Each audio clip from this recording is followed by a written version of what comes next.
जब भी हमारे पास रिज्यूमे आता है काफी सारे कैंडिडेट का, चाहे किसी भी डिपार्टमेंट का, और खास तौर से अगर हम सेल्स में हैं तो सेल्स वालों का ज्यादा आता है। तो वहां पर क्या होता है कि हम रिज्यूमे में से किसी भी कैंडिडेट को इंटरव्यू के लिए कैसे बुलाते हैं और कैसे हमारा माइंडसेट चेंज होता है, इस वीडियो में मैं आपको बताऊंगा, ताकि आप अपने रिज्यूमे पर सही डायरेक्शन में मेहनत कर पाए। आपको पता तो होगा कि बहुत टाइम लगाना चाहिए रिज्यूमे बनाने में, एक एक चीज बारीकी से देखनी चाहिए, लेकिन सही तरीका क्या है, गाइडेंस क्या है, हर एक एचआर की एक अलग सही तरीका हो सकता है। तो यहाँ इस वीडियो से आपको काफी सारा आइडिया मिल जाएगा और अगली बार आप अपने रिज्यूमे में वो सारी चीजें रख पाएंगे जो मैं आपको बताने जा रहा हूं। चलिए दोस्तों, वीडियो को स्टार्ट करते हैं। तो कभी भी हमारे पास जो रिज्यूमे आता है वो बाय मेल आता है, अधिकतर अब बाय मेल आता है, और हार्ड कॉपी तब आती है जब काफी सारे कैंडिडेट को हम एक डेट पर इंटरव्यू के लिए बुलाते हैं और उसमें से कुछ लोगों का सिलेक्शन हो पाता है, यानी कुछ लोगों का इंटरव्यू लिया जाता है और बाकी को हम कहते हैं कि अभी कोई अवेलेबल नहीं है, आप अपना रिज्यूमे सबमिट कर दीजिए और फिर हम आपको बता देंगे।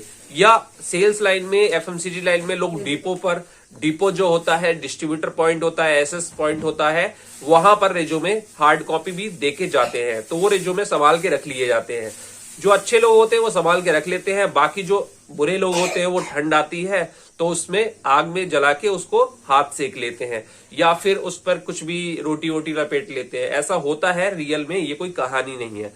तो हम क्या करते हैं, हम अपना जो पुराना रिज्यूमे है डेटाबेस, उसमें से हार्ड कॉपी निकालते हैं, मेल पे आई होती है उसको देखते हैं। तो हार्ड कॉपी में से हम कैसे सेलेक्ट करते हैं किसी भी इंटरव्यू में किसी भी कैंडिडेट को बुलाने के लिए, सबसे पहले हार्ड कॉपी बताऊंगा, फिर मेल से जो आती है उसकी कहानी बताऊंगा। तो अब हमारे पास 10-20 रिज्यूमे हो गए, ठीक है, और हमें कैंडिडेट लेने हैं एक, मान लीजिए एक लेना है कैंडिडेट, ठीक है, 10-20 रिज्यूमे है, और यही बात उसमें भी रहती है कि 10-20 रिज्यूमे है और हमें 5 कैंडिडेट लेने हैं। तो हम सबसे पहले कैसे सेलेक्ट करते हैं, अब रिज्यूमे इतना होता है और जो भी रिज्यूमे सेलेक्ट कर रहा होता है ऑलरेडी उसके पास बहुत सारे काम होते हैं, उसका अलग टारगेट होता है, रिज्यूमे सेलेक्ट करना उसकी जॉब नहीं होती है।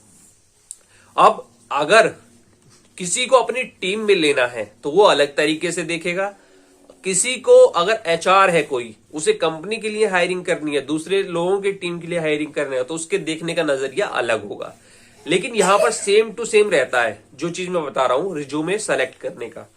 तो हम क्या करते हैं, एक एक रिज्यूमे को हम पूरी तरह से नहीं पढ़ते, पूरा नहीं पढ़ते, क्योंकि इतना एक्सपीरियंस हो जाता है रिज्यूमे देखने का, इंटरव्यू लेने का, कि हम रिज्यूमे को ऐसे देखते हैं, ऐसे देखते हैं, ऐसे देखते हैं, ऐसे देखते हैं, ऐसे देखते हैं और रखते जाते हैं, ठीक है। अब वो चाहे सेकंड का टाइम हो चाहे किसका हो, मैंने इतना ऑब्जर्व नहीं किया, तो ऐसे देखते रहते हैं। अब उसमें से जो कोई रिज्यूमे ऐसा दिखता है कि उसमें थोड़ा ज्यादा लिखा हुआ है, मान लो एक पेज है, एक पेज का ही रिज्यूमे, हम सबसे पहले आगे वाला पेज देखते हैं। तो अगर आगे वाले पेज में हमने 5 रिज्यूमे देखे और एक रिज्यूमे में थोड़ा सा ज्यादा लिखा हुआ है, तो हम उसको थोड़ा सा टाइम देके देखते हैं, या फॉर्मेट अलग बना हुआ है तो हमारी नजरों के सामने वो आ जाता है और फिर उसको हम थोड़ा सा देखते हैं क्या चीज है, फिर उसका पीछे पेज पलटते हैं, फिर देखते हैं। तो इस तरह से सबसे पहले जो रिज्यूमे सेलेक्ट करता है उसके मन में जो फॉर्मेट है वो कुछ यूनिक सा हो, कुछ अच्छा सा हो, वो सेलेक्ट होता है। दूसरा तरीका सेलेक्ट करने का ये है कि यदि आपने काफी सही लिख रखा है, कुछ वर्ड ऐसे यूज कर रखे हैं मार्केट से रिलेटेड, बहुत ही डिफिकल्ट नहीं, मार्केट से रिलेटेड कुछ पॉइंट ऐसे लिख रखे हैं, वो एकदम से नजर में आ गया तो उसको हम साइड में रख देते हैं। बाकी सारे रिज्यूमों को हम साइड में रख देते हैं और उनको देखते हैं। उन 2-3 रिज्यूमे हमने सेलेक्ट करे हैं उसको देखते हैं, फिर उन 3 लड़कों को बुलाते हैं, ठीक है, उन 3 को इंटरव्यू लेते हैं और फिर उसमें से जो भी सेलेक्ट करना होता है, नहीं सेलेक्ट करना होता, वो आगे की प्रोसेस है। तो यहां पर रिज्यूमे इस तरह से सेलेक्ट होता है और एचआर भी इसी तरह से रिज्यूमे सेलेक्ट करते हैं हर जगह। इसीलिए कहा जाता है कि अपना जो रिज्यूमे है उस पर टाइम दो, टाइम देना चाहिए, उसको सही से पढ़ो यार। अपना रिज्यूमे कम से कम 100 बार पढ़ना चाहिए, मैं तो ये बताता हूं, 100 बार, एक दिन में नहीं। मतलब कभी कभी आप देखते रहिए रिज्यूमे की एक हार्ड कॉपी अपने पास हमेशा रखनी चाहिए, चाहे आपकी जॉब सही चल रही हो, नहीं चल रही हो, कुछ भी हो, रिज्यूमे तो आपके बैग में होना चाहिए। और आजकल फोन में होता है, तो फोन की मैं बताता हूं। तो रिज्यूमे हार्ड कॉपी होती है, उसको आपको देखते रहना है। उसमें कोई स्पेलिंग मिस्टेक आपको पकड़ में आ जाएगी कभी ना कभी। फिर कुछ ऐसा वर्ड लिखेंगे, कैची वर्ड, जो दूसरे के दिमाग में एकदम चढ़ जाएगा, एक लाइन। तो उस तरह की चीजें आपके दिमाग में आती रहेंगी और एक दिन आएगा, यार ये चीज सही नहीं लिखी, इसको इस तरह से लिखता हूं। तो इस तरह से आप काम कर सकते हैं रिज्यूमे पर। बहुत सारे लोग अपने फोन में रखते हैं। अब फोन में रखते हैं तो फोन में रिज्यूमे वाला फील नहीं आता, पहली बात।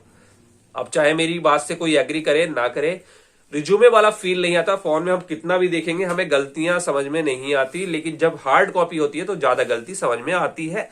और एक्चुअल में हार्ड कॉपी किसी के सामने जाएगा तो कैसा उसको फील होगा, ये चीज कंप्यूटर, लैपटॉप या मोबाइल में समझ में नहीं आती हमें।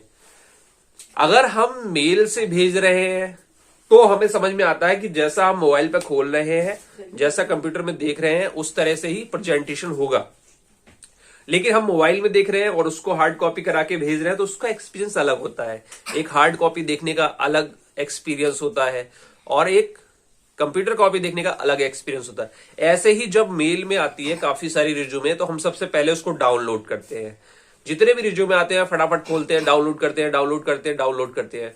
और जब वो डाउनलोड कर लेते हैं तो उसको एक एक करके खोलते हैं, एक एक करके खोलते हैं। तो उसमें भी वही पैटर्न होता है। खोला, सबसे पहले फॉर्मेट दिमाग में चढ़ा, अच्छा लगा, फिर उसको पढ़ा, फिर नहीं तो दूसरा खोला, तीसरा खोला, फिर एकदम से जब हम 10 खोल लेते हैं तो रिकॉल करते हैं, यार उसका अच्छा था, उसका अच्छा था, उसको पढ़ते हैं उसने क्या लिखा है। फिर हम उसको पढ़ते हैं, उसमें से 3 को सेलेक्ट करते हैं और उसको बुलाते हैं इंटरव्यू के लिए। आगे की प्रोसेस है। सेलेक्ट हो भी सकते हैं, नहीं भी हो सकते, क्योंकि रिज्यूमे अच्छा है और इंटरव्यू में कैंडिडेट अच्छा ना हो या हमारी एक्सपेक्टेशन के हिसाब से ना हो तो भी सेलेक्ट नहीं होगा ना। तो सबसे पहले इसी तरह से हजारों रिज्यूमे में से कुछ लोग सेलेक्ट किए जाते हैं केवल रिज्यूमे देख के। इसलिए कहा जाता है कि रिज्यूमे पर टाइम लगाना चाहिए और हमेशा उसको अपडेट करते रहना चाहिए। अब लोग कहेंगे, नए लोग कहेंगे क्या अपडेट करें। अपडेट का मतलब ये नहीं होता केवल अपना एक्सपीरियंस उसमें घुसेड़ना, एक्सपीरियंस बढ़ाना। अब भाई इतनी जल्दी एक्सपीरियंस तो चेंज होगा नहीं। बहुत सारी चीजें याद आती रहती हैं समय समय पर। जब हम रिज्यूमे देखते हैं तो उसमें हम उसको चेंज करते रहते हैं। कोई लाइन है, टैग लाइन है, सबसे ऊपर रिज्यूमे के ऊपर एक लाइन रहती है, I want to this company, फलाना कंपनी, ये है मेरे अंदर, ये है। इस तरह की जो लाइनें होती हैं वो कैची लाइनें, इस तरह की। थोड़ा सा फॉर्मेट कभी हम इधर से उधर करते हैं, तो ये चीजें समय समय पर होती हैं और इससे क्या होता है, आपका रिज्यूमे होता है स्ट्रांग। और अगर आपने इतने साल पढ़ाई में इन्वेस्ट किया है तो रिज्यूमे पे थोड़ा सा टाइम देने में क्या दिक्कत होती है। लोग क्या करते हैं, रिज्यूमे को देखते नहीं है। जब जॉब की जरूरत होती है या जॉब इंटरव्यू होने वाला था, तुरंत ही पेन ड्राइव निकाल के रिज्यूमे प्रिंट करा के उसको देखते भी नहीं है। एक बार देख लिया, हाँ बस सही प्रिंट हुआ है, फिर दे देते हैं। तो बीच में कभी नहीं देखते हैं। तो ऐसे लोगों के साथ एचआर भी नहीं देखता है।